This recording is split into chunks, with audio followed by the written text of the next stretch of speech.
90% लोगों को यही नहीं पता कि डेटा के साथ करना क्या होता है। क्यों? क्योंकि उन्हें ईडीए सही से नहीं आता। अगर आपने ईडीए सही से परफॉर्म नहीं किया, डेटा को समझा ही नहीं, चाहे आप उस पर कितना भी एडवांस मॉडल लगा लो, एडवांस एनालिटिक्स लगा लो, आपके इनसाइट्स कभी भी एक्यूरेट नहीं निकलेंगे। तो अगर आपको ये लगता है कि ईडीए में सिर्फ डिस्क्राइब फंक्शन यूज कर लिया, शेप देख लिया, कितने रो है, कितने कॉलम है, बॉक्स प्लॉट बना लिया, हिस्टोग्राम बना लिया, तो ऐसा नहीं है। ईडीए में 3 मेन एनालिसिस स्टेप होते हैं, univariate, bivariate and multivariate analysis, जिनको कब यूज करते हैं, कहाँ यूज करते हैं और कैसे यूज करते हैं यूजिंग पाइथन। ये सारी चीजें हम इस वीडियो में कवर करने वाले हैं। After completing this video you will not do just EDA only, you will think like a data analyst. Simple में मैं एक बार ईडीए बता देती हूँ कि एक्चुअली में होता क्या है। So EDA is exploratory data analysis and it is the process of investigating and summarizing data before doing any kind of analysis or fitting any kind of model. Simply इसमें हम क्या कर रहे हैं कि डेटा की समरी देख रहे हैं, डेटा को अंडरस्टैंड करने की कोशिश कर रहे हैं। मतलब जैसे एक स्टेप होता है कि अगर आप मॉडल फिट करने वाले हो, एनालिसिस करने वाले हो,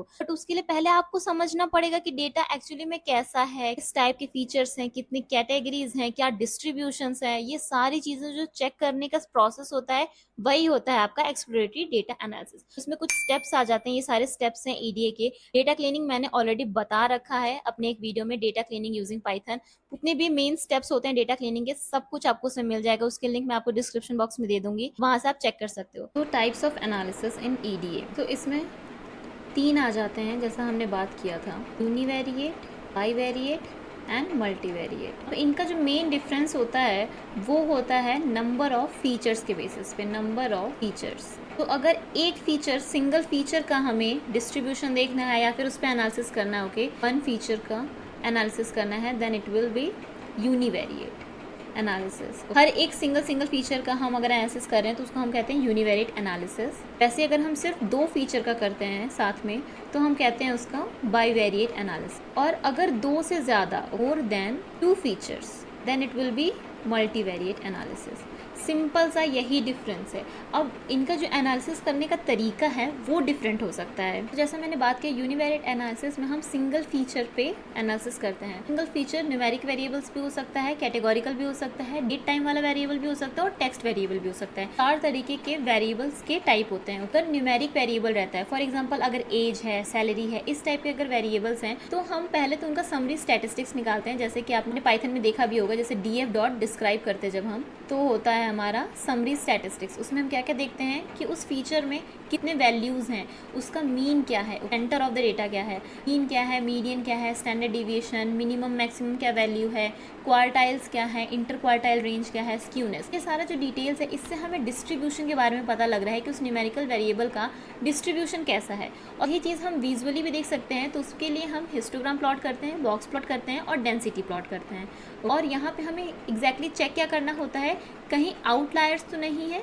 अगर हैवी टेल्स रहेगा तो आउटलायर्स रहेगा, एंड मल्टीपल पीक्स तो नहीं है, मल्टीपल पीक। न्यूमेरिक वेरिएबल का यूनिवेरिएट एनालिसिस करने से हमें आउटलायर्स और उसके मल्टीपल पीक्स के बारे में पता चल जाता है। ओके, नेक्स्ट है कैटेगोरिकल वेरिएबल। अब कैटेगोरिकल वेरिएबल्स में क्या डिफरेंट कैटेगरीज रहती हैं, जैसे कि जेंडर ले लीजिए आप या फिर डिपार्टमेंट ले लीजिए। ओके, तो इस तरीके के कैटेगोरिकल वेरिएबल मिल जाते हैं। इसमें हम देखते हैं फ्रीक्वेंसी काउंट। फ्रीक्वेंसी काउंट का मतलब क्या हुआ, जैसे जेंडर कोई वेरिएबल है, ओके, फीमेल और मेल, इनका काउंट क्या है। फॉर एग्जाम्पल ये 300 रिकॉर्ड्स में है, फीमेल है, और मेल के जो रिकॉर्ड्स हैं 500 है, इस तरीके से। तो ये क्या हो जाता है, फ्रीक्वेंसी काउंट हो जाता है। इसको हम विजुअली चेक करने के लिए bar plot, Pareto chart plot कर सकते हैं। ओके, दोनों हम विजुअली चेक करते हैं यूनिवेरिएट एनालिसिस में। चेक रेयर कैटेगरीज, वो frequency levels and cardinality.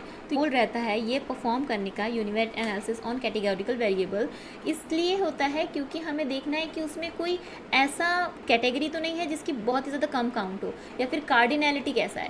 Cardinality की अगर बात करूँ कि नंबर ऑफ कैटेगरीज कितना है, जैसे कि अगर मैं सिटी की बात करती हूँ, ओके, तो सिटी बहुत सारे सिटी हैं अवेलेबल इंडिया में। तो अगर इसकी कैटेगरी लाइक 50+ है, 50+ भी कार्डिनलिटी हो सकती है, तो इसको हम कहेंगे हाई कार्डिनल डेटा या फिर हाई कार्डिनल कैटेगरी।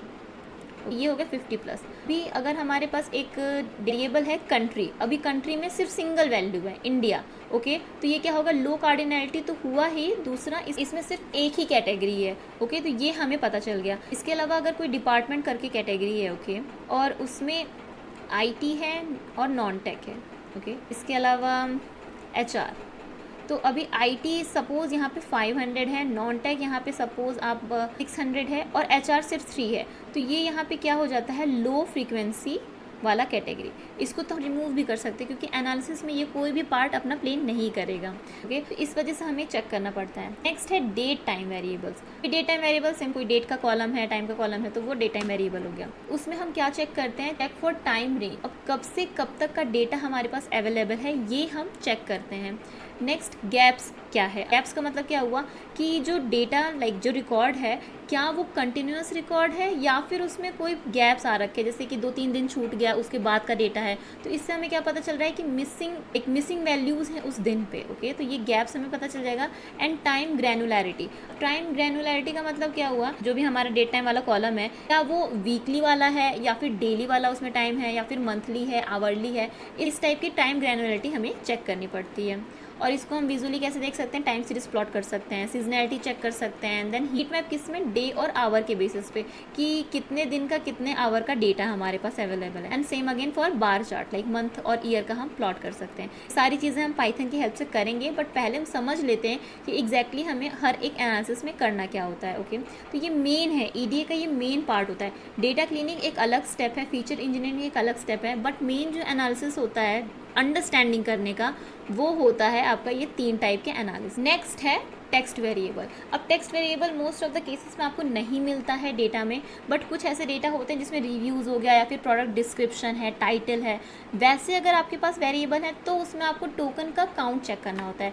अब यहाँ पे टोकन का क्या मतलब हो, टोकन मीन्स वर्ड हो गया, या फिर जो भी उसमें पंचुएशन है, वैसे तो हम रिमूव कर देते हैं बट हम मान सकते हैं कि वर्ड इसके अलावा जो पंचुएशन है, तो ये सब क्या हो जाते हैं, पंचुएशन, ये हो जाते हैं आपके टोकन्स। तो टाइटल है वर्ड से मिलके बना होगा, उसका टोकन ऑफ वर्ड्स क्या है, जैसे 5 वर्ड से टाइटल बना है या फिर 10 वर्ड से बना है, कोई ऐसा टाइटल तो नहीं है जो 20-30 प्लस वाला है। तो ये सब एनालिसिस हमें करना होता है। मोस्ट कॉमन वर्ड क्या है, लेंथ क्या है, डिस्ट्रीब्यूशन क्या है, हर एक टाइटल का, हर एक डिस्क्रिप्शन का, जो भी टेक्स्ट वेरिएबल है उसका डिस्ट्रीब्यूशन क्या है लेंथ का, तो उसको विजुअली हम चेक कर सकते हैं। हिस्टोग्राम प्लॉट कर सकते हैं, histogram of text length. And word cloud हम प्लॉट कर सकते हैं। इससे हमें जो मोस्ट फ्रीक्वेंट वर्ड है वो ज़्यादा बड़े साइज में दिखते हैं और जो लो फ्रीक्वेंसी वाले वर्ड हैं वो छोटे दिखते हैं। नेक्स्ट बात करते हैं बाईवेरिएट एनालिसिस की। बाईवेरिएट एनालिसिस मोस्टली हम रिलेशनशिप को फाइंड करने के लिए करते हैं, relationship between the features. Okay, 2 features के बीच में क्या रिलेशन है, ओके, क्या इन्फ्लुएंस है एक फीचर का दूसरे पे, ये सब फाइंड करने के लिए हम बाईवेरिएट एनालिसिस करते हैं। और यूनिवेरिएट एनालिसिस में डिस्ट्रीब्यूशन चेक करना, distribution. Okay, this is the main goal of this analysis. तो अगर हम न्यूमेरिकल वेरिएबल, अब जैसे 2 फीचर हम ले रहे हैं तो दोनों फीचर हो सकता है न्यूमेरिक हो, ओके, तो उसमें हम यूज़ कर सकते हैं स्कैटर प्लॉट और कोरिलेशन कोफिशिएंट। अगर एक न्यूमेरिकल वेरिएबल है, ओके, अगर वो इंक्रीज़ हो रहा है तो क्या दूसरा भी इंक्रीज़ हो रहा है या फिर डिक्रीज़ हो रहा है। Okay, this is the first feature and this is the second feature. तो इस टाइप का हमें रिलेशनशिप फाइंड करना होता है, कोरिलेशन कोफिशिएंट। ये जितनी भी टर्म्स मैं बोल रही हूँ सारी चीज़ें मैंने स्टैटिस्टिक्स में ऑलरेडी समझा रखी है, तो ज़रूर से उस प्लेलिस्ट को देख लीजिएगा। अगर आपने नहीं देखा मैं उसकी लिंक डिस्क्रिप्शन बॉक्स में डाल दूंगी। तो स्कैटर प्लॉट हम यूज़ कर सकते हैं। सेकंड, हम रिग्रेशन लाइन चेक कर सकते हैं। ओके, जैसे कि अगर मैं स्कैटर प्लॉट की बात करूँ और प्राइस एंड सेल, जैसे प्राइस इंक्रीज हो रहा है वैसे वैसे सेल्स भी इंक्रीज हो रहा है, इस तरह ये थोड़ा सा आगे चल के बेंड हो रहा है। ओके, तो अब मुझे अगर ट्रेंड चेक करना होगा तो इसका जो रिग्रेशन लाइन बनेगा वो थोड़ा सा इस टाइप का बनेगा। तो ट्रेंड चेक करने के लिए मैं रिग्रेशन लाइन को फिट कर सकती हूँ कि ऑलमोस्ट कितना ज़्यादा इंक्रीज़ हो रहा है, कितना ज़्यादा डिक्रीज़ हो रहा है। ओके, तो इस तरीके से रिग्रेशन लाइन हमें मिल जाएगी y = mx + C करके। नेक्स्ट है न्यूमेरिक और कैटेगोरिकल वेरिएबल। अब जैसे न्यूमेरिक और कैटेगोरिकल भी तो आ सकता है, उसके लिए हम बॉक्स प्लॉट कर सकते हैं और violent plot, but grouped by category. Box plot कैसा होता है, इस टाइप का कुछ होता है आपका बॉक्स प्लॉट के। ये जो बॉक्स प्लॉट है ये जब हम एक सिंगल न्यूमेरिक वेरिएबल के लिए करते हैं तो एक ही बनता है, करेक्ट। बट अगर हम डिफरेंट कैटेगरीज के लिए करना चाहते हैं और देखना चाहते हैं कि हर एक कैटेगरी का क्या डिस्ट्रीब्यूशन है डेटा में, तो यही चीज़ अलग अलग कलर में आपके बॉक्स प्लॉट बन जाएगा डिफरेंट कैटेगरीज के लिए। ओके, तो ये हो गया फर्स्ट कैटेगरी, सेकंड कैटेगरी और थर्ड कैटेगरी। सेम डेटा में बट डिफरेंट कैटेगरीज में अब हम डिस्ट्रीब्यूशन चेक कर रहे हैं। बॉक्स प्लॉट हो जाता है। Second, compute group mean and median. अब हर एक कैटेगरी का क्या मीन है क्या मीडियन है वो हम चेक कर सकते हैं न्यूमेरिक और कैटेगोरिकल एनालिसिस में। और लास्टली अनोवा टेस्ट परफॉर्म कर सकते हैं जस्ट टू चेक कि कोई सिग्निफिकेंट डिफरेंस है क्या डिफरेंट टाइप के जो कैटेगरीज हैं उनके डिस्ट्रीब्यूशन में कोई सिग्निफिकेंट डिफरेंस है या फिर नहीं। अनोवा टेस्ट भी मैंने बहुत एक्सप्लेन किया है, तो प्लीज़ चेक कर लीजिएगा वो वीडियो स्टैटिस्टिक्स वाली।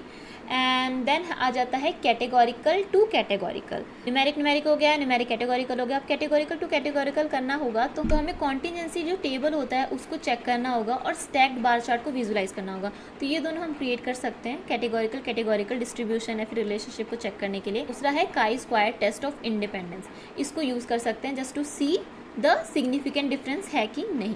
ओके, लास्ट आ जाता है टाइम सीरीज रिलेशनशिप। अभी टाइम सीरीज रिलेशनशिप का मतलब क्या हुआ कि जो हमारा टाइम सीरीज डेटा है, वो सीक्वेंशियल डेटा है, क्या वो डेटा उसके पास डेटा से कोरिलेट करता है या फिर नहीं। तो वो चीज़ हम कैसे चेक कर सकते हैं, लैग प्लॉट से चेक कर सकते हैं या फिर auto correlation ACF PACF plot से चेक कर सकते हैं। ये मैंने टाइम सीरीज में ऑलरेडी बता रखा है कि क्या होता है, किस तरीके से यूज़ करते हैं हम, क्या इसका सिग्निफिकेंस है।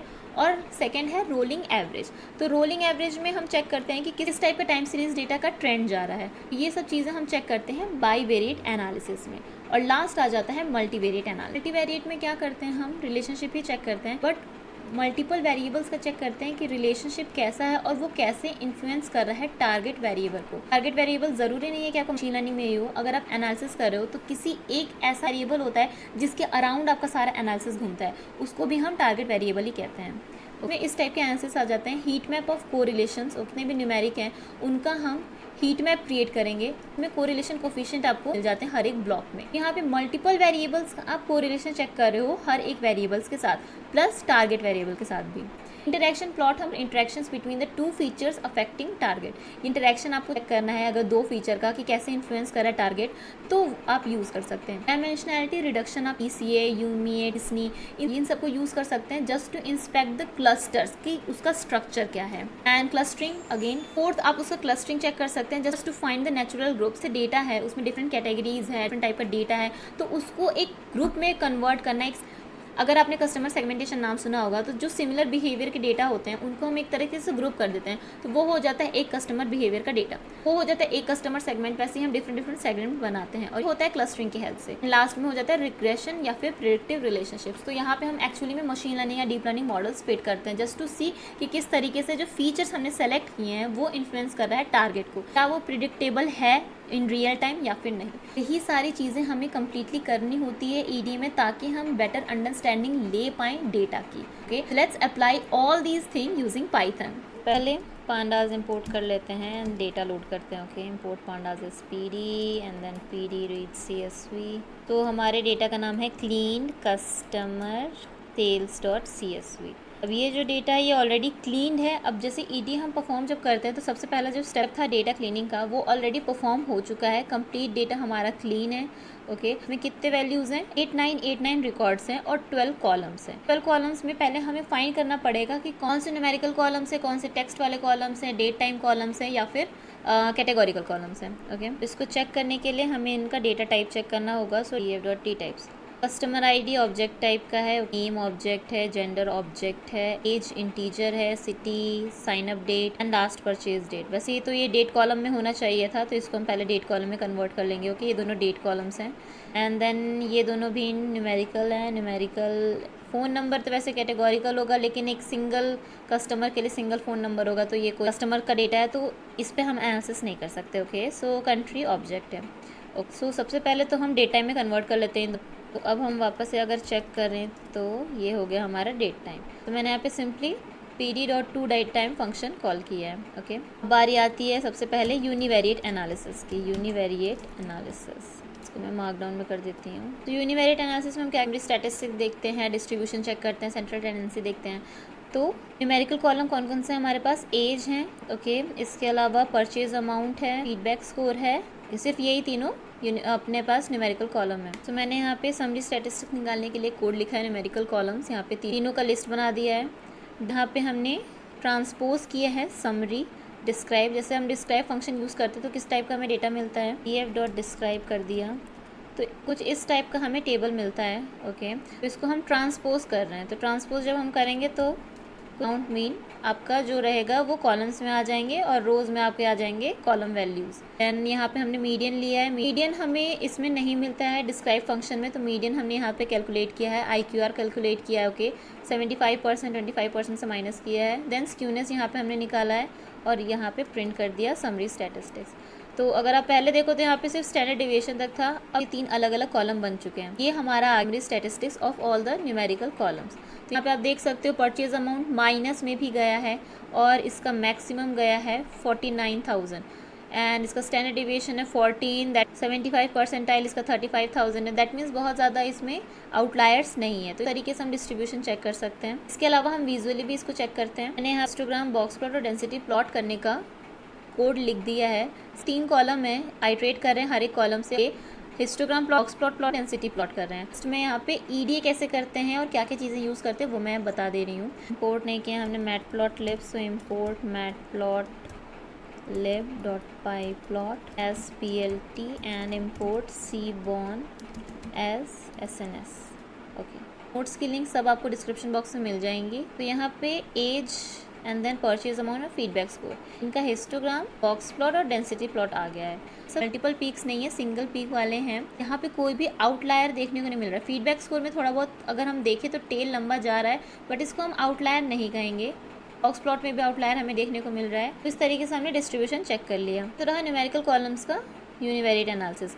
अभी आ जाते हैं कैटेगोरिकल वाले पे। कैटेगोरिकल वाले के लिए हमारे पास 2 कॉलम है, जेंडर और सिटी के। अब हम इन दोनों ही कॉलम से आइट्रेट करेंगे, फ्रीक्वेंसी काउंट करेंगे वैल्यू काउंट की हेल्प से। ये जो फंक्शन है ये क्या निकालता है, फ्रीक्वेंसी निकालता है हर एक कैटेगरी का उस कॉलम के लिए। यहाँ पे हम काउंट प्लॉट को प्लॉट कर रहे हैं। ये हमारा हो गया मेल एंड फीमेल का काउंट और उसी पे हमने बार चार्ट यहाँ पे प्लॉट किया है। सिटी का यहाँ पर हमारे पास 4-5 ही सिटी है, तो उसका हमारे पास ये आ गया बार चार्ट। तो कहता है कि सबसे ज़्यादा वैल्यूज़ हैं और सबके यूनिफॉर्म है। Same for the male and female. तो ऐसा कोई भी कैटेगरी नहीं है जो कि बहुत ज़्यादा लो फ्रीक्वेंसी का हो या फिर सिंगल कैटेगरी हो के, ये सारी चीज़ें इसमें नहीं है। तो इस तरीके से आप कैटेगोरिकल वेरिएबल्स को एनालिसिस कर सकते हैं। नेक्स्ट आ जाते हैं time, date and time columns पे। तो ये जो कोड है ये वापस से आप रीयूज़ कर सकते हो। किसी भी डेटा पे आप एनालिसिस करने जाओ, सेम ही कोड को आप वापस से यूज़ कीजिए, आपका ऑटोमेटिक ईडीए होता जाएगा और आपको इन्फॉर्मेशन मिलती जाएगी। ओके, तो यहाँ पे हमने क्या किया है कि दोनों जो डेट कॉलम था वो लिया है, आइट्रेट किया है, डेट रेंज निकाला है। कैसे निकाला है, मिनिमम टू मैक्सिमम। क्या मिनिमम वैल्यू थी, क्या मैक्सिमम वैल्यू थी, और टाइम स्पेंड कितना है, नंबर ऑफ डेज कि दोनों डेट में से लाइक मिनिमम था और मैक्सिमम था, इसमें कितना ज़्यादा नंबर का डिफरेंस है, नंबर ऑफ डेज़ का। और यहाँ पे हमने मंथ डिस्ट्रीब्यूशन निकाला है, देन हमने यहाँ पे ईयर डिस्ट्रीब्यूशन निकाला है। फिर मंथ डिस्ट्रीब्यूशन कैसे निकालते हैं, जैसे हमारा ये डेट टाइम कॉलम है, सो फंक्शन होता है जिससे हम मंथ नेम भी निकाल सकते हैं, नंबर ऑफ मंथ भी निकाल सकते हैं, day like number of day निकाल सकते हैं, डे ऑफ वीक निकाल सकते हैं, लाइक वेडनेसडे था कि फ्राइडे था, ये सब भी निकाल सकते हैं, प्लस ईयर भी निकाल सकते हैं, जैसे हमने यहाँ पे यूज़ किया ईयर। ये सारी चीज़ें हम फंक्शनैलिटी यूज़ कर सकते हैं if your column is a date time column. So simply हमने अगेन यहाँ पे बार चार्ट को प्लॉट किया है। So let's run this. Now you can see कि मंथ का जो डिस्ट्रीब्यूशन था, पहले डेट रेंज चेक कर लेते हैं। तो डेट रेंज क्या है, 8 अक्टूबर से डेटा है, 2028 अक्टूबर से डेटा है और 8 अक्टूबर 2025 तक। साइन अप डेट 5 ईयर्स का है और जो लास्ट परचेज डेट है वो सिर्फ लास्ट ईयर की ही है, वो 8 अक्टूबर 24 से 8 अक्टूबर 2020 तक। यहाँ पे सिर्फ 365 डेज दिखा रहा है। साइन अप मंथ भी देखें तो यूनिफॉर्म डिस्ट्रीब्यूशन ही है, मतलब हर महीने ऑलमोस्ट सेम ही डिस्ट्रीब्यूशन लाइन अप हो रहा है। एंड साइन अप ईयर देखें तो 2020 में बहुत ही ज़्यादा कम है। क्यों, क्योंकि 8 अक्टूबर से हमने लिया है, तो आधे मंथ का तो हमने लिया ही नहीं है डेटा, तो इस वजह से यहाँ पे कम दिख रहा है। और अगेन हम देखें तो यहाँ पे साइन अप ईयर सबसे ज़्यादा 2022 में हुआ है। सेम चीज़ हम लास्ट परचेज डेट के लिए भी कर सकते हैं, बट उसके लिए हम ईयर नहीं करेंगे क्योंकि सिर्फ 1 साल का डेटा है, तो उसके लिए हम मंथ वाइज कर सकते हैं कि किसमें सबसे ज़्यादा परचेज़ किया है। नेक्स्ट अब हम टाइम ग्रैनुलैरिटी चेक करते हैं कि जैसे कि कितना ज़्यादा डिफरेंस है जो डेट है। उसमें मैंने यहाँ पे एक फंक्शन लिखा है जिसमें हम जो टाइम सीरीज का डेटा पास करेंगे, ओके, सॉर्ट करेंगे, जो भी डेट्स रहेंगे उसको, देन डिफरेंस फाइंड करेंगे। हर एक दिन का अगले लाइक उसके पास डे से डिफरेंस फाइंड करेंगे और जो भी like N A values remove कर देंगे, नंबर ऑफ डेज निकालेंगे। सिंपल सा फंक्शन है, इसको हम रन करते हैं और हम इसको यूज़ करेंगे। सपोज लास्ट परचेज डेट पे करते हैं, time granularity DF last purchase date, okay, यहाँ पे पैरेंथेसिस छूट गया, ओके। सो अगर आप देखो तो मैक्सिमम यहाँ पे 1 डे का डिफरेंस है और मिनिमम यहाँ पे 0 डे का डिफरेंस है। जो टाइम ग्रैनुलैरिटी है वो डे वाइज है, तो हम यहाँ पे इसको डायरेक्टली भी चेक कर सकते हैं। सपोज़ अगर हम इस फंक्शन के जो कोड है इसको हम ट्राई करते हैं। सपोज़ पहले हम इस सीरीज़ को सॉर्ट करते हैं, सॉर्ट वैल्यूज़, कैन सी कि सेम डे का डेटा काफ़ी सारा रिपीट हो रहा है। और अगर हम इसका डिफरेंस फाइंड कर लें तो 0 डेज 0 डेज 0 डेज आ रहा है और अगर हम इसका वैल्यू काउंट चेक करते हैं कि कितने 0 डेज़ कितने हैं, 8623 डेज़ हैं, एंड 1 डे का डिफरेंस कितना है, 365 डेज़। दैट मीन्स डेली का डेटा हमारे पास इसमें अवेलेबल है लास्ट परचेज डेट में। सेम हम साइन अप डेट के लिए भी कर सकते हैं। साइन अप तो यहाँ पे आ रहा है मैक्सिमम डेज 3 डेज़ का डिफरेंस है। ओके, मैक्सिमम 3 डेज़ का डिफरेंस है, एंड मिनिमम अगेन वही 0 डेज़ है। तो इसका भी हम चेक कर सकते हैं वैल्यू काउंट में। यहाँ पे वेरिएबल का नेम चेंज करना होगा। हाँ, तो 3 डेज़ का डिफरेंस, किसी 2 डेट में 3 दिन का डिफरेंस है, और किसी 10 डेट्स में 2 दिन का डिफरेंस। तो इस तरीके से हम निकाल सकते हैं कि क्या गैप है एक्चुअली में हर डे के बीच में।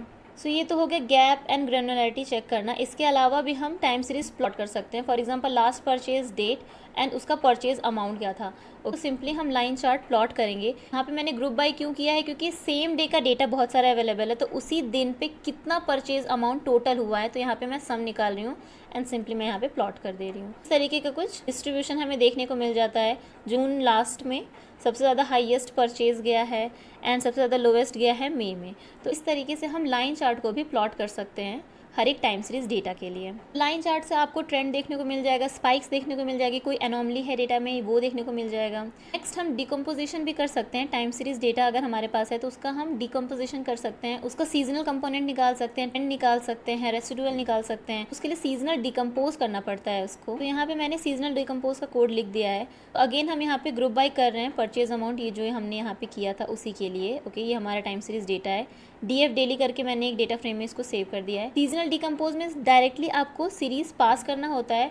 मॉडल क्या है, एडिटिव, बिकॉज अगर ये इंक्रीजिंग ऑर्डर में होता तो हम मल्टीप्लिकेटिव लगा दे, बट नॉर्मल यूनिफॉर्म टाइप का दिख रहा है, सो हमने यहाँ पे मॉडल एडिटिव लगाया है। पीरियड यहाँ पे हमने 30 रख दिया है। Let's see the plot. So यहाँ पे अगर आप देखो तो ट्रेंड कुछ खास नहीं दिख रहा, ट्रेंड नॉर्मल है भी, एंड सीजनल भी अगर हम देखें तो 1 मंथ 1.5 मंथ पे अगेन सीजनल रिपीट हो रहा है, एंड रेसिडुअल्स काफ़ी सारे हैं। इस तरीके से आप डिकम्पोजिशन भी कर सकते हो अपने एक्चुअल टाइम सीरीज डेटा का, और ये सारी चीज़ें मैंने ऑलरेडी टाइम सीरीज एनालिसिस में पढ़ा रखी है। अभी हमारे पास जो डेटा है वो कैसा है कि एक ही साल का है। लाइक लास्ट परचेज डेट अगर हम देखें तो वो एक ही साल का है, plus day and month wise है, मतलब आवरली वाइज हमें डेटा नहीं मिला है। अगर हम हीट मैप देखना चाहें कि कौन से दिन पे कौन से आवर पे सबसे ज़्यादा परचेज हुआ है, तो वैसा हम हीट मैप क्रिएट कर सकते हैं just for the analysis purpose कि किस टाइप का डिस्ट्रीब्यूशन है इस परचेज अमाउंट में। मैंने हीट मैप प्लॉट करने के लिए यहाँ पे कोड लिखा है। तो सबसे पहले तो लास्ट परचेज डेट में से डे निकाल रहे हैं प्लस मंथ निकाल रहे हैं। ओके, दोनों अलग अलग हमने कॉलम में फिट कर दिया है। देन हम एक पिवोट टेबल क्रिएट कर रहे हैं। तो अगर मैं इस कोड को आपको रन करके सिखाऊं, जस्ट सेकेंड, तो ये जो हीट मैप हमारा डेटा निकलेगा, हीट मैप डेटा, तो कुछ इस तरीके का डेटा निकल रहा है जिसको हमने प्लॉट किया है यहाँ पे। तो मेनली हम यहाँ पे जो पिवोट टेबल क्रिएट कर रहे हैं वो कैसे क्रिएट कर रहे हैं, इंडेक्स पे हमारा डे आ जा रहा है लाइक 1 to 31 तक, एंड कॉलम्स में हमारा मंथ आ जा रहा है, एंड अगेन यहाँ पे परचेज अमाउंट हमने वैल्यू लिया और उसका मीन निकाल रहे हैं। तो इस प्लॉट से हमें क्या इन्फॉर्मेशन मिलेगी कि कौन से मंथ में कौन से दिन पे सबसे ज़्यादा लाइक ऑन एन एवरेज सबसे ज़्यादा परचेज हुआ है। तो अगर हम इसको हीट मैप के अकॉर्डिंग देखते हैं तो सबसे ज़्यादा हाईएस्ट डार्केस्ट कलर है। तो अगर हम यहाँ पे देखें तो second day and 10th month, that means 2 अक्टूबर को सबसे ज़्यादा परचेज हुआ है। इस तरीके से हम चेक कर सकते हैं डिस्ट्रीब्यूशन की। यहाँ पे कुछ मंथ में 2 फेब में 28 के बाद डेटा नहीं था, तो इसलिए यहाँ पे ब्लैंक आ रहा है। सेम 4 में 31, लाइक अप्रैल में 31 अप्रैल नहीं होता, 6। तो इस तरीके से हमारे पास ये हीट मैप क्रिएट होके आ जाता है। हमारे पास डेटा है, उसमें कोई भी ऐसा कॉलम नहीं है जिसमें हम टेक्स्ट वाला एनालिसिस कर सकते हैं। ईमेल है बट इसमें हम टेक्स्ट का एनालिसिस नहीं कर सकते। सो एक और हमारे पास डेटा है, उसको हम लोड करते हैं। फेक न्यूज़ का मैंने डेटा ले रखा है। सो ये रहा फेक न्यूज़ का डेटा। ओके, यहाँ पे टाइटल मिल जाएगा, टेक्स्ट मिल जाएगा एंड उसके लेबल मिल जाते हैं। टेक्स्ट पे हम किस टाइप के एनालिसिस कर सकते हैं, उसका लेंथ चेक कर सकते हैं, नंबर ऑफ वर्ड्स चेक कर सकते हैं। जब हमारे पास टेक्स्ट डेटा आता है तो हमें टेक्स्ट एनालिसिस करने से पहले हमें टेक्स्ट प्री प्रोसेसिंग करना होता है। दैट मीन्स उसको क्लीन करना होता है। बहुत सारे स्टेप्स होते हैं क्लीनिंग में, बट मैंने यहाँ पे सिर्फ 2 ही लिखा है। पहला तो लोअर केस में कन्वर्ट करना है, और दूसरा सिर्फ हमें अल्फ़ाबेटिकल जितने भी कैरेक्टर्स हैं सिर्फ उसी को लेके आना है। इसके अलावा जितने भी स्पेशल कैरेक्टर्स हैं या फिर यहाँ पे पंचुएशंस हो, कॉमा हो, सबको रिमूव करेंगे। तो यहाँ पे मैंने रेजेक्स का यूज़ किया है। मैं इंपोर्ट भी कर लेती हूँ, इंपोर्ट RE। रेजेक्स में हम क्या करते हैं, एक पैटर्न लिखते हैं, उस पैटर्न के अकॉर्डिंग हमें सब स्ट्रिंग मिल जाती है कंप्लीट स्ट्रिंग में से। ओके, तो यहाँ पे अगर हम टेक्स्ट DF वापस से देखें तो ये आ गया हमारे पास क्लीन टेक्स्ट। अब आप क्लीन टेक्स्ट को अगर टेक्स्ट से कंपेयर करो तो डैनियल ग्रीनफील्ड यहाँ पे लिखा है, इसके बाद कॉमा था, कॉमा हट गया, और D और G स्टार्टिंग का ये जो कैपिटल लेटर में था वो लोअर केस में हो गया। तो ये सिंपल हमने क्लीनिंग कर ली है टेक्स्ट की। इसके बाद हम क्या करेंगे, टोकन्स जनरेट करेंगे। ओके, टोकन्स जनरेट करने के लिए क्या करना होता है, जैसे ये वर्ड्स है, ये दोनों वर्ड किससे सेपरेटेड है, फेस से, तो हमने यहाँ पे सिंपली स्प्लिट कर दिया है। ओके, तो अब अगेन हम अगर टेक्स्ट डीएफ देखें तो यहाँ पे क्या आ गया, डैनियल और ग्रीनफील्ड अलग अलग वर्ड हो गए। ओके, लिस्ट में अलग अलग वर्ड हो गए, इनको हम टोकन्स कहते हैं। अब इसी का हमें लेंथ फाइंड करना है। तो यहाँ पे मैंने कोड लिख दिया है, टोकन्स जो ये हमारा नया फीचर है, इसी पे हम अप्लाई करेंगे लेंथ वाला फंक्शन, इससे हमें हर एक लिस्ट की लेंथ मिल जाएगी। ये जो फर्स्ट वाला जो टेक्स्ट है इसमें 1295 वर्ड्स हैं, वैसे ही सेकंड वाले में 437 वर्ड्स हैं। तो अब हम टोकन काउंट पे एनालिसिस कर सकते हैं। इससे हमें क्या पता चल जाएगा कि कोई ऐसे टेक्स्ट तो नहीं है जिसमें बहुत ही ज़्यादा वर्ड्स हैं, या फिर कोई ऐसा टेक्स्ट तो नहीं है जिसमें बहुत ही कम वर्ड्स हैं। उस टाइप की हम स्टैटिस्टिक्स इसकी भी निकाल सकते हैं। अब ये हमारे पास आ गया है न्यूमेरिकल कॉलम। तो ये सिंपली डिस्क्राइब फंक्शन यूज़ किया है टोकन काउंट पे, एंड इसका एक हिस्टोग्राम प्लॉट कर दिया है। So you can C minimum 0 वाला भी टेक्स्ट है, मैक्सिमम क्या है 14,672, दैट मीन्स बहुत ही ज़्यादा आउटलायर्स हैं, and you can also see it visually. Okay, most of the जो लाइक टेक्स्ट है उनका अराउंड 1800-1900 में ही वर्ड्स कंप्लीट हो चुका है। उसके बाद वाले जितने भी हैं सारे आउटलायर्स हैं। वर्ड्स पे भी देख सकते हैं कि कौन से ऐसे वर्ड्स हैं जो बार बार रिपीट हो रहे हैं। सो ने कोड लिख दिया है, क्या टोकन्स है, ये जो टोकन्स वाला हमारा फीचर है, हर एक रिकॉर्ड में लिस्ट है, हर एक लिस्ट से आइट्रेट करेंगे। अब लिस्ट के अंदर वर्ड है। ओके, तो पहले तो हम टोकन से आइट्रेट करेंगे, जो फीचर है उसके अंदर लिस्ट है उससे आइट्रेट करेंगे। ओके, 2 बार हमें फॉर लूप लगाना पड़ेगा। तो for tokens in text DF tokens and then for token in tokens. Okay, अंदर वाली लिस्ट पे हम फिर वापस से आइट्रेट करें, और हर एक वर्ड को ऑल टोकन्स करके वेरिएबल लिया है उसमें सेव करते जा रहे हैं। अब यहाँ हमारे पास यूनिवर्सल लिस्ट बन गई सारे वर्ड्स की, जितने भी वर्ड्स आए हैं डेटा फ्रेम में, उस पर सबसे ज़्यादा काउंट किसका है, तो ऐसे हम टॉप 10 मोस्ट कॉमन वर्ड्स निकाल के ला रहे हैं। ओके, यहाँ पे जो वर्ड्स आ रहे हैं द, टू एंड ए, ये तो बहुत ही ज़्यादा कॉमनली रिपीट होते ही हैं, तो इससे हमें कुछ मीनिंगफुल एनालिसिस नहीं देखने को मिल रहा है। करेक्ट, दैट मीन्स कि इनको हमें रिमूव करना होगा, और एनएलपी के टर्म में इनको हम स्टॉप वर्ड्स कहते हैं, जिसको पहले रिमूव करते हैं तब जाके हमें सही से एनालिसिस मिलती है। ओके, सही से इंसाइट मिलता है। इसको रिमूव करने के लिए एनएलटीके का आपको थोड़ा बहुत कोड आना चाहिए, मैं यहाँ पे लिख देती हूँ। तो यहाँ पे मैंने लिख दिया after removing stop words. Stop words क्या है, यहाँ पे एक कॉर्पस में से हम इंपोर्ट कर रहे हैं। ओके, एनएलटीके.कॉर्पस से इंपोर्ट कर रहे हैं stop words. List of words यहाँ पे हम क्रिएट कर रहे हैं, सेट ऑफ वर्ड्स। अब हम चेक कर रहे हैं कि जो टोकन हम लिए हैं ऑल टोकन्स में, क्या वो स्टॉप वर्ड में है या फिर नहीं। और नहीं है तो हम उसको लेंगे, है तो उसको हम रिमूव कर देंगे। ओके, और अगेन हमने यहाँ पे सेम ही चीज़ लिखी है, counter all tokens, and then उस पर हम बार चार्ट क्रिएट कर दिए है to check the visually. Now you can see stop words remove करने के बाद अब पता चल रहा है कि एक्चुअली में कौन सा वर्ड सबसे ज़्यादा बार रिपीट हुआ है। तो ट्रम्प बहुत बार रिपीट हुआ है, Clinton, state, president. That means ये जो न्यूज़ है ये मोस्टली इलेक्शन, पॉलिटिक्स, इनसे ही रिलेटेड है।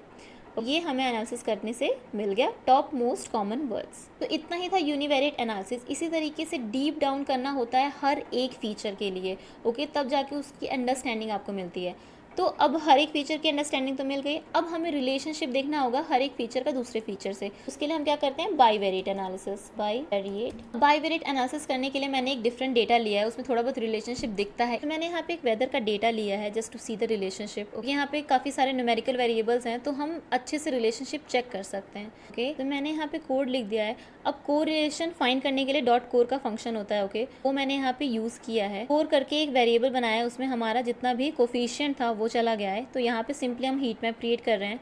देन हम क्या कर रहे हैं कि स्कैटर प्लॉट बना रहे हैं प्लस रिग्रेशन लाइन। ओके, यहाँ पे आप काइंड करके रिग्रेशन पास कर देते तो आपकी रिग्रेशन लाइन भी बन जाती है, प्लस आपको स्कैटर प्लॉट भी बन जाता है। ओके, ये पेयर प्लॉट वाला फंक्शन आप अगर यूज़ करते हो सीबॉर्न का। तो so let me run this. So now you can सी यहाँ पे जितने भी वेरिएबल्स थे उन सबका जो कोरिलेशन कोफिशिएंट है वो यहाँ पे आ गया है। जैसे अब टेम्परेचर और ए टेम्परेचर बहुत ही ज़्यादा कोरिलेटेड है।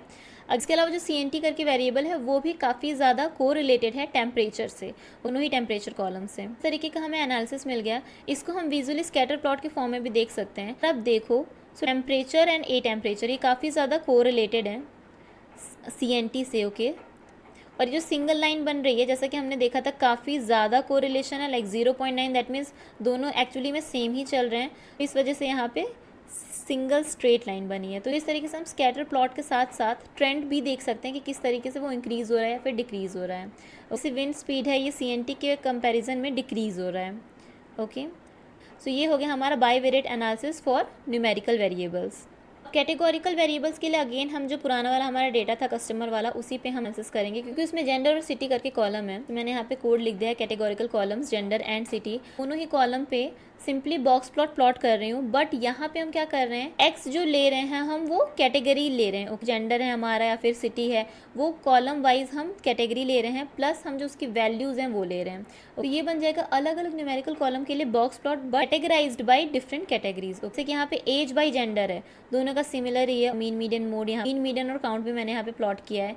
Same purchase amount by gender भी सेम ही है, और feedback score by gender and then age by city. अभी हैदराबाद में थोड़ा सा कम है और सब में सिमिलर है। Again purchase amount bye city. तो इस तरीके से आप, अगर बहुत सारे आपके पास न्यूमेरिकल वेरिएबल हैं और डिफरेंट टाइप के कैटेगोरिकल डेटा हैं, तो उनको दोनों को कंपेयर करने के लिए इस तरीके से बॉक्स प्लॉट आप प्लॉट कर सकते हो, और उसका मीन मीडियन मोड भी चेक कर सकते हो कि कहाँ पे ज़्यादा डिफरेंस आ रहा है। तो जैसे कि अगर हम यहाँ पे कंपेयर करें, ऑलमोस्ट सबका मीन सेम ही है, थोड़ा बहुत विस्कर्स में चेंज हुआ है। ये तो हो गया कैटेगोरिकल टू न्यूमेरिकल कंपैरिजन। इसके अलावा हम एनोवा टेस्ट से भी चेक कर सकते हैं कि क्या दो से ज़्यादा कैटेगरीज में सच में डिफरेंस है या फिर नहीं। तो यहाँ पे मैंने एनोवा टेस्ट परफॉर्म किया और एफ स्टैटिस्टिक को प्रिंट किया है। सिंपली क्या किया है, ग्रुप बाय किया है सिटी पे, ओके, जो यहाँ पे सिटी था और फीडबैक स्कोर, इन पे मैंने चेक किया है कि क्या इन सब का जो डिफरेंस है वो एक्चुअली में सिग्निफिकेंट डिफरेंस है या फिर नहीं। वैसे तो हमें विजुअली दिख रहा है, just to give you the code and just the understanding. यहाँ पे क्या आ रहा है, एफ स्टैटिस्टिक्स आ रहा है 0.998 एंड पी वैल्यू क्या आ रही है 0.417। तो पी वैल्यू 0.05 से ज़्यादा है, that means there is no significant difference between the categories, between the different categorical data. Okay, तो इस टाइप से हमें डिफरेंट ग्रुप्स का ये पता चल गया कि क्या सिग्निफिकेंट डिफरेंस है कि नहीं। तो इस तरीके से आप एनोवा टेस्ट परफॉर्म कर सकते हो। दो कैटेगरीज के बीच में अगर हमें चेक करना हुआ तो हम उसके लिए क्या करेंगे, काई स्क्वायर टेस्ट का यूज़ करेंगे और कॉन्टिजेंसी टेबल बनाएंगे। सो यहाँ पे इसका कोड लिख दिया है। सो जेंडर एंड सिटी, ये दो कैटेगोरिकल डेटा है। अभी तक हम क्या कर रहे थे कि न्यूमेरिकल जो डेटा था उससे भी कंपेयर कर रहे थे हर एक डिफरेंट कैटेगरी को। अब यहाँ पे हम उन दोनों कैटेगरी को आपस में कंपेयर कर रहे हैं। तो यहाँ पे मैंने स्टैक्ड बार चार्ट क्रिएट किया है and chi square test of independence apply किया है। ओके, सारी चीज़ें मैंने ऑलरेडी बता रखी हैं, तो मैं बहुत ज़्यादा डीप डाउन नहीं करना चाहती हूँ क्योंकि वीडियो बहुत ज़्यादा लंबी हो जाएगी, इसलिए मैं जस्ट आपको ओवरव्यू दे रही हूँ एंड कोड का एग्जाम्पल तो आपको ऑलरेडी मिल जाएगा। इस तरीके से ईडीए परफॉर्म करते हैं, क्या थॉट प्रोसेस होता है, ये अंडरस्टैंडिंग मेन है, क्योंकि कोड आपको कहीं भी मिल जाएगा। ओके, बट अगर आपको अंडरस्टैंडिंग ही नहीं आएगी क्या चीज़ें कब अप्लाई करनी है, तो वहाँ पे प्रॉब्लम आती है और आपके एनालिसिस सही नहीं रहती। तो ये जस्ट मैंने अभी ये रन किया है। अब अगर आप देखो तो फीमेल एंड मेल में ऑलमोस्ट सेम ही टाइप का डेटा है। कोलकाता का मेल में से ज़्यादा डेटा है। एंड अगर हम काई स्क्वायर टेस्ट की बात करें तो अगेन नो सिग्निफिकेंट रिलेशनशिप, क्योंकि यहाँ पे जो पी वैल्यू है वो 0.05 से ज़्यादा है। दैट मीन्स दोनों ही आपस में सेम है, कोई डिफरेंस नहीं है। तो इस तरीके से आप चेक कर सकते हो between two categorical data, categorical to numerical data and numerical to numerical data, जो बाइवेरिएट रिलेशनशिप है वो। टाइम सीरीज डेटा पे बाइवेरिएट एनालिसिस करने के लिए मैंने यहाँ पे एक डिफरेंट डेटा लिया है, डेली सेल्स डेटा करके। तो ये डेटा हमारा कुछ इस तरीके का दिखता है। इसमें डेट है एंड सेल्स है, सिर्फ दो ही कॉलम है। ओके, तो अब इस पे जैसे हम लैग प्लॉट कर सकते हैं, देख सकते हैं कि कितना relationship between the different lags. यहाँ पे कोड लिखती हूँ लैग प्लॉट करने के लिए पांडास डॉट प्लॉटिंग्स आप इंपोर्ट कर सकते हो। ओके, जितनी भी फंक्शनैलिटीज़ है इसके अंदर ही आ जाती हैं। सिर्फ आपको जो आपका टाइम सीरीज डेटा है उसको पास करना होता है और लैग डिफाइन करना होता है कि कितने लैग वैल्यूज़ पे आपको डेटा क्रिएट करना है। तो इससे क्या हो जाएगा, आपको एनालिसिस मिलता है कि क्या कुछ रिलेशनशिप है या फिर नहीं। तो अगर यहाँ पे देखो आप तो कम्प्लीटली स्कैटर है, ना इंक्रीज़ हो रहा है ना डिक्रीज़ हो रहा है, कोई भी रिलेशनशिप देखने को नहीं मिल रहा है। ओके, चाहे वो लैग 1 डे का हो चाहे वो लैग 7 डेज़ का हो। इसी तरीके से आप ACF और PACF प्लॉट भी प्लॉट कर सकते हो। तो ACF PACF ये सब मैंने टाइम सीरीज एनालिसिस में बता रखा है। ओके, सो ये रहा ऑटो कोरिलेशन का डेली सेल्स का ग्राफ और ये रहा पार्शियल ऑटो कोरिलेशन का ग्राफ। ओके, इसमें PDQ करके वैल्यूज़ होती है और उसको कैसे हम आइडेंटिफाई करते हैं, उसका क्या सिग्निफिकेंस होता है, सब मैंने डिटेल में बता रखा है टाइम सीरीज एनालिसिस में, उसको ज़रूर से चेक कर लीजिएगा। ओके, और इसके अलावा आप टाइम सीरीज डेटा पे रोलिंग एवरेज भी निकाल सकते हो। उसके लिए सिंपली जो भी आपका टाइम सीरीज डेटा है उस पर रोलिंग फंक्शन आपको अप्लाई करना होता है और उसमें विंडो पास करनी होती है 7 या फिर 14। तो ये 7 का मतलब 7 डेज हो रहा है, 14 का मतलब 14 डेज हो रहा है। क्यों? क्योंकि हमने चेक किया था टाइम ग्रेनुलैरिटी में कि हमारा जो डेटा डेटा है वो सिंगल डे के डिफरेंस पे है, तो यहाँ पे 7 का मतलब डेज हो गया। अभी अगर हमारा आवरली बेसिस पे डेटा होता, टाइम सीरीज डेटा, और अगर मैं यहाँ पे विंडो में 7 पास करती, दैट मीन्स 7 आवर का रोलिंग एवरेज लेता। सो इस तरीके से मैंने यहाँ पे daily cell, 7 day rolling average and 14 day rolling average create कर लिया है। सो हम देख सकते हैं यहाँ पे कोई भी ट्रेंड हमको देखने को नहीं मिल रहा है और यूनिफॉर्म है। तो रोलिंग एवरेज हम मोस्टली क्यों निकालते हैं, ताकि जो भी स्पाइक्स है उसको हम स्मूदन आउट कर सकें, जो भी फ्लक्चुएशन है उसको स्मूथ कर सकें। Now next is multivariate analysis. तो मल्टीवेरिएट एनालिसिस में जैसा हमने इंटरेक्शन प्लॉट की बात की थी, इंटरेक्शन प्लॉट में हम क्या करते हैं कि फीचर्स का टारगेट वेरिएबल से देखते हैं कि कैसा रिलेशनशिप है। तो मैंने यहाँ पे क्या किया है, एग्जाम्पल में एज और जेंडर लिया है, इन दोनों का हम रिलेशनशिप चेक कर रहे हैं परचेज अमाउंट से। तो यहाँ पे मैंने बॉक्स प्लॉट किया है, डेटा हमारा सेम डेटा फ्रेम जो है ओके डीएफ। एक्स में मैंने क्या लिया है, जेंडर लिया है, वाई पे परचेज अमाउंट, और एज पे ह्यू का मतलब क्या हुआ, जैसे जैसे डिस्ट्रीब्यूशन चेंज होगा वैसे वैसे कलर चेंज हो जाएगा based on the age variable. Okay, so इसको हम रन करके देखते हैं। सो यू कैन सी यहाँ पे मेल और फीमेल में ऑलमोस्ट सेम ही टाइप का डिस्ट्रीब्यूशन है। जो लेस एज वाले हैं उनका कलर कम है, क्यों, क्योंकि वो ज़्यादा परचेज नहीं कर रहे हैं। ओके, और जैसे ही बड़ी एज वाले लोग आते हैं वैसे वहाँ पे परचेज अमाउंट का कलर डार्क हो गया है। तो इससे क्या पता चल रहा है कि बड़े लोग ज़्यादा खरीदते हैं, जो कि सही भी है। ओके, सेम चीज़ मैंने यहाँ पे सिटी और फीडबैक के लिए किया है। परचेज अमाउंट हमारा सेम टारगेट वेरिएबल है। तो फीडबैक स्कोर का अगर हम देखें तो ये भी नॉर्मल डिस्ट्रीब्यूशन ही दिख रहा है। कलर बेसिस पे आप बस डिफरेंस फाइंड कर सकते हो कि किसमें ज़्यादा फीडबैक स्कोर का आपको डिस्ट्रीब्यूशन मिल रहा है और किसमें नहीं। And now comes the principal component analysis और क्लस्टरिंग। तो जैसा हमने बात किया था कि मल्टीवेरिएट एनालिसिस में आप ग्रुपिंग भी कर सकते हो अपने डेटा की, just to find the analysis. जैसे कि आपने डिफरेंट ग्रुप्स बना लिया, कैटेगरीज अगर नहीं है तो आप चाहो तो उसको डिफरेंट ग्रुप कर सकते हो यूजिंग पीसीए एंड क्लस्टरिंग। तो यहाँ पे मैंने क्या किया है, पीसीए अप्लाई किया है डेटा फ्रेम पे अपने। ओके, पहले तो हमने स्टैंडर्ड स्केलर का यूज़ किया है ताकि सारे जो वैल्यूज़ हैं वो स्केल्ड हो जाएं और एक ही रेंज में आ जाएं। उसके बाद मैंने यहाँ पे पीसीए अप्लाई किया है। ये मैंने ऑलरेडी पढ़ा रखा है इसलिए मैं बताऊंगी नहीं कि पीसीए क्या होता है। Just to give a simple idea, PCA क्या करता है, एक मल्टी डायमेंशनल जो वेक्टर होता है हमारे पास, मल्टी डायमेंशनल फीचर होता है, उसको ये रिड्यूस करके 2 और 3 डायमेंशनल स्पेस में लेते आता है, जो भी यहाँ पे आप n कंपोनेंट्स पास करते हो। ओके, तो यहाँ पे हमने 2 पास किया है, तो हमारे 2 फीचर्स क्रिएट हो जाएंगे, PCA1 एंड PCA2, और इसका हम एक्सप्लेन वेरिएंस रेशियो प्रिंट कर रहे हैं। सो ये आगे हमारा explain variance ratio between PCA1 and PCA2। Now we can plot the PCA1 PCA2 का ग्राफ। यहाँ पे आप देखो तो 2D ग्राफ हमने क्रिएट किया है PCA1 PCA2 का।